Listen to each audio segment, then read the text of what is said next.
KT Ramarao Sircilla Kalvakuntla Taraka Ramarao KTR Sircilla శాసనసభ్యులు గత BRS ప్రభుత్వంలో 10 సంవత్సరాలు మంత్రిగా పనిచేశారు. తెలంగాణలో సిరిసిల్ల నియోజకవర్గానికి ప్రత్యేక స్థానం ఉంది. ఇక్కడ పద్మశాలి సామాజిక వర్గం ఎక్కువ, 35,000 కంటే ఎక్కువగా పవర్ లూమ్స్ ఉన్నాయి. అలాగే చేనేత కార్మికులు కూడా ఎక్కువగా ఉంటారు. ఇక్కడ కేసీఆర్ కుమారుడు కల్వకుంట్ల తారక రామారావు ఈ సెగ్మెంట్కు ప్రాతినిధ్యం వహిస్తున్నారు. గత 10 సంవత్సరాలుగా ఆయన మంత్రిగా ఉన్నారు బీఆర్ఎస్ ప్రభుత్వంలో. 2023 ఎన్నికల్లో కేటీఆర్కు 1,02,209 ఓట్లు వస్తే కాంగ్రెస్ అభ్యర్థి కేకే మహేందర్ రెడ్డికి 76,145 ఓట్లు వచ్చాయి. సో 25,064 ఓట్ల మెజారిటీతో కేటీఆర్ గెలుపొందారు. ఆయనకు వచ్చినటువంటి ఓటింగ్ షేర్ ఎంత అంటే 47.28%. సో అయితే సిరిసిల్ల నియోజకవర్గంలో ఈ టైంలో ఎటువంటి అభివృద్ధి చేయగలిగారు, కేటీఆర్ తీరుపైన సెగ్మెంట్ ప్రజలు ఏమనుకుంటున్నారు, ఆయనకి ఇచ్చినటువంటి స్కోర్ ఎంత, బిగ్ టీవీ సర్వేలో తేలిన విషయాలంటో ఇప్పుడు చూద్దాం. కల్వకుంట్ల తారక రామారావు కేటీఆర్ సిరిసిల్ల నియోజకవర్గ ఎమ్మెల్యే గురించి అక్కడి నియోజకవర్గ ప్రజలు ప్లస్ పాయింట్స్ ఏం చెప్పారో చూద్దాం. ప్లస్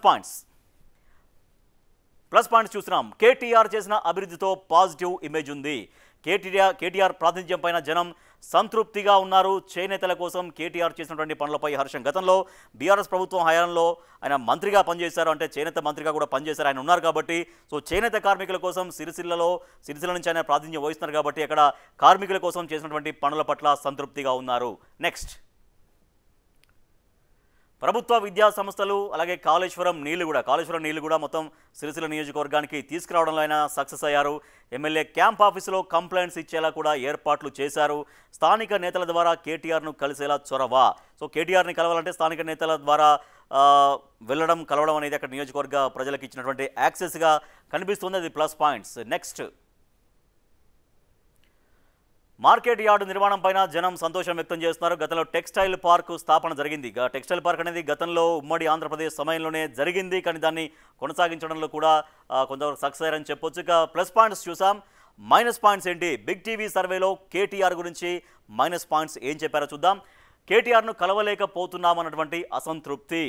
సో ఆయన్ని కలవడం చాలా కష్టతరం అవుతుంది అనేది అక్కడ జనం చెబుతున్నారు. సో అక్కడ వేరే నాయకుల ద్వారా కలిసే ప్రయత్నం చేసినా కూడా ఒక్కోసారి కలవచ్చు, కలవకపోవచ్చు, కాబట్టి అదొక అసంతృప్తి ఉంది. నెలకు 1-2 సార్లు మాత్రమే సెగ్మెంట్లో పర్యటన. ఆయన ఉన్నటువంటి బిజీ షెడ్యూల్ దృష్ట్యా నియోజకవర్గానికి ఎక్కువగా వెళ్ళడం లేదు అనేది మైనస్ పాయింట్గా చెప్పారు. వారంలో 2 రోజులు ఉంటానన్నటువంటి హామీ ఏమైంది? 2 రోజులు అక్కడ ఆఫీస్లో అందుబాటులో ఉంటాం, ఎవరైనా వచ్చి కలవచ్చు అని గతంలో అక్కడ నియోజకవర్గ ప్రజలకి కేటీఆర్ హామీ ఇచ్చి ఉన్నారు, కానీ అది హామీ నిలబెట్టుకోవడంలో సక్సెస్ కాలేదు అన్నటువంటి మైనస్ పాయింట్ మనకు కనిపిస్తోంది. నెక్స్ట్, రాష్ట్ర స్థాయి సమస్యలపైన ఎక్కువగా ఫోకస్, సిరిసిల్లకు తక్కువ టైం ఇవ్వడం. సో రాష్ట్రంలో ఇప్పుడు ఆయన కీలక నేతగా వ్యవహరిస్తున్నారు కాబట్టి ఎక్కువగా స్టేట్ ఇష్యూస్ పైనే ఆయన ఎక్కువగా ఫోకస్ చేయడంతో సహజంగా సిరిసిల్ల నియోజకవర్గంలో ఉన్నటువంటి స్థానిక సమస్యలపైన ఎక్కువగా ఫోకస్ పెట్టలేకపోతున్నారు. సిరిసిల్లకు తక్కువ టైం ఇస్తున్నారు అనేటువంటి ఒక కంప్లైంట్ ఉంది. అనుచరుల చుట్టూ అవినీతి ఆరోపణలు ఉన్నాయి. సో ఎవరైతే కేటీఆర్కు ప్రధాన అనుచరులుగా ఉంటారో వాళ్ళపైన ఇప్పుడు అనేక అవినీతి ఆరోపణలు ఉన్నటువంటి విషయాన్ని కూడా ప్రజలు బిగ్ టీవీతో చెప్పారు. నెక్స్ట్, కలగానే సిరిసిల్ల ఐటీ హబ్ అనేది కూడా సిరిసిల్లలో కూడా ఏర్పాటు చేస్తామని అన్నారు, కానీ అది కూడా ఇంకా ఆచరణకు నోచుకోలేదు. గతంలో కూడా ఆయన ఐటీ శాఖ మంత్రిగా కూడా ఉన్నారు. అండర్ గ్రౌండ్ డ్రైనేజీ హామీ ఏమైంది? అండర్ గ్రౌండ్ డ్రైనేజీ ఏర్పాటు చేస్తామన్నటువంటి ఒక హామీ కూడా ఉంది, అది కూడా ఇంకా ఆచరణకు నోచుకోలేదు. అలాగే పెండింగ్లోనే మిడ్ మానేరు ముంపు గ్రామాల సమస్య. మిడ్ మానేరు ప్రాజెక్టు ద్వారా అనేక మంది ఎఫెక్ట్ అయ్యారు. ఆ ఎఫెక్ట్ అయినటువంటి వాళ్ళకి ఇంకా సమస్యలు అట్లాగా ఉన్నాయి. ఆ గ్రామాల సమస్యను తీర్చడంలో వైఫల్యం చెందారు అనేది మైనస్ పాయింట్గా కనిపిస్తోంది. సో జనం ఏం కోరుకుంటున్నారు? సిరిసిల్ల నియోజకవర్గ ప్రజలు ఎమ్మెల్యే అయినటువంటి కేటీఆర్ దగ్గర నుంచి ఏం కోరుకుంటున్నారు, జనం కోరుకుంటుంది ఏంటి మనం చూస్తున్నాం. పవర్ సప్లై కంటిన్యూగా ఉండాలి, ఎందుకంటే అక్కడ పవర్ లూమ్స్ అనేది ఎక్కువగా పవర్ లూమ్స్ పైన ఆధారపడి ఉంటారు. చేనేత కార్మికులు అనేది కరెంట్ అనేది పెద్దగా ఉపయోగం లేకపోయినా కూడా పవర్ సప్లై కంటిన్యూగా ఉండాలి, పవర్ లూమ్స్ కోసం ఉండాలి, పవర్ లూమ్లు అప్గ్రేడ్ చేయించాలి. పవర్ లూమ్ అప్గ్రేడ్ చేస్తే ఆ వస్త్ర ఉత్పత్తి అనేది ఎక్కువగా పెరుగుతుంది. ఇప్పుడు ఎంతైతే చేస్తున్నారో వాటిని అప్గ్రేడ్ చేస్తే ఇంకా ఎక్కువ మొత్తంలో అక్కడ ఉత్పత్తి చేయొచ్చు అని అక్కడ కార్మికులు చెబుతూ ఉన్నారు. అప్గ్రేడెడ్ పవర్ లూమ్స్కు రాయితీలు ఇవ్వాలి.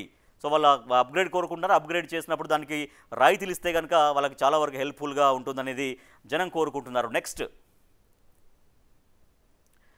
సిరిసిల్లలో విలీన గ్రామాల సమస్యలు తీర్చాలి. సిరిసిల్ల మున్సిపాలిటీలో ఒక 7 గ్రామాలని కలిపారు. వాళ్ళు అప్పటి నుంచే ఎప్పుడైతే ఆ ప్రపోజల్ వచ్చిందో అప్పటి నుంచే దాన్ని వ్యతిరేకించారు. సిరిసిల్లలో చుట్టుపక్కల ఉండేటువంటి 7 గ్రామాల ప్రజలు మేము దాంట్లో మున్సిపాలిటీలో కలవము అని వాళ్ళు అన్నారు. బట్ దాన్ని బలవంతంగా కలిపారని చెప్తున్నారు అక్కడ గ్రామాల ప్రజలు. కానీ మేము గ్రామ పంచాయతీలుగానే కొనసాగుతాం అనే దాని మీద వాళ్ళు కోరుకుంటున్నారు. సో ఆల్రెడీ హామీ కూడా 2023 ఎన్నికల కంటే ముందు కూడా హామీ ఇచ్చారు కేటీఆర్. ఎందుకంటే మళ్ళీ గెలిస్తే కనుక ఆ గ్రామాలని మళ్ళీ గ్రామ పంచాయతీలుగా మారుస్తాం, విలీన గ్రామాలని తీసేస్తాం సిరిసిల్ల మున్సిపాలిటీ దగ్గర నుంచి అనేది ఆయన ఇచ్చినటువంటి హామీ. సో ఆ హామీ ఇంకా నెరవేరలేదని కోరుకుంటున్నారు. ట్యాక్సులు పెరిగాయి తప్పించి వసతులు లేవు.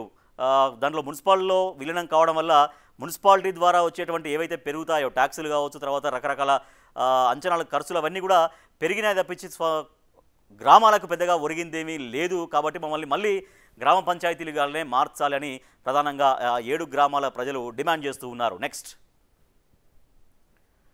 జిల్లా హాస్పిటల్లో ఎంఆర్ఐ స్కానింగ్ పెట్టాలి, వలసలను నివారించాలి అనేది కూడా జనం కోరుకుంటారు. వలసలను నివారించాలి, అక్కడే జీవనోపాధి మరింతగా పెంచాలి. ఎక్కడ మొత్తం చేనేత కార్మికులు ఉంటారు కాబట్టి ఆ కార్మికులకు అక్కడనే జీవనోపాధి కల్పించాలి, వాళ్ళకి రకరకాల వర్క్ ఆర్డర్స్ ఇవ్వాలి, తద్వారా వాళ్ళు వలసలు వెళ్లకుండా చూడాలని జనం కోరుకుంటున్నారు. నెక్స్ట్, సరిపడా యూరియా అందించాలని రైతులు డిమాండ్ చేస్తున్నారు. జిల్లా హాస్పిటల్లో ఎంఆర్ఐ స్కానింగ్ పెట్టాలనేది కూడా జనం కోరుకుంటున్నటువంటి విషయాలు. ఎస్, మరి బిగ్ టీవీ సర్వేలో ఎటువంటి స్కోర్ కనిపిస్తోంది, కేటీఆర్కి ఎటువంటి రిజల్ట్ వచ్చిందో మనం చూద్దాం. రిజల్ట్ స్కోర్ మనం చూస్తున్నాం. అనుకూలం 63%, బాగానే ఉంది అనుకూలం. వ్యతిరేకం తక్కువగానే కనిపిస్తుంది 21, తటస్థం 16% తటస్థంగా మనకు కనిపిస్తుంది. సో ప్రస్తుతానికైతే ఈ టర్మ్లో ఈ 19 నెలల కాలంలో ఆయన పనితీరుకు మెరుగ్గానే కనపడుతుంది 63%గా. సో ఇంకా మరింతగా పెంచుకోవాల్సిన అవసరం ఉంటుంది. సో అక్కడ చేనేత కార్మికులకు ఎక్కువ కాబట్టి అక్కడ జీవనోపాధి వాళ్ళకి మరింతగా కల్పించాలి. వాళ్ళకు కోరుకున్నటువంటి డిమాండ్స్ ఏవైతే ఉన్నాయో, వాళ్ళకి అవసరాలు ఏవైతే ఉన్నాయో, వాళ్ళ సౌకర్యాలు వసతులన్నీ కూడా మరింతగా పెంచి ఇంకా వాళ్ళకి జనానికి, సిరిసిల్ల జనానికి అందుబాటులో ఎక్కువగా ఉండగలిగితే ఇంకా అనుకూలతను మరింతగా పెంచుకోవచ్చు. కేటీ రామారావు, కేటీఆర్, సిరిసిల్ల ఎమ్మెల్యే గారు, ఇది మీ స్కోరు. బిగ్ టీవీ సర్వేలో మీ నియోజకవర్గ ప్రజలు, సిరిసిల్ల నియోజకవర్గ ప్రజలు ఇచ్చినటువంటి ఫీడ్బ్యాక్ ఆధారంగా బిగ్ టీవీ మీకు అందిస్తున్నటువంటి స్కోర్ ఎంత అంటే 63%.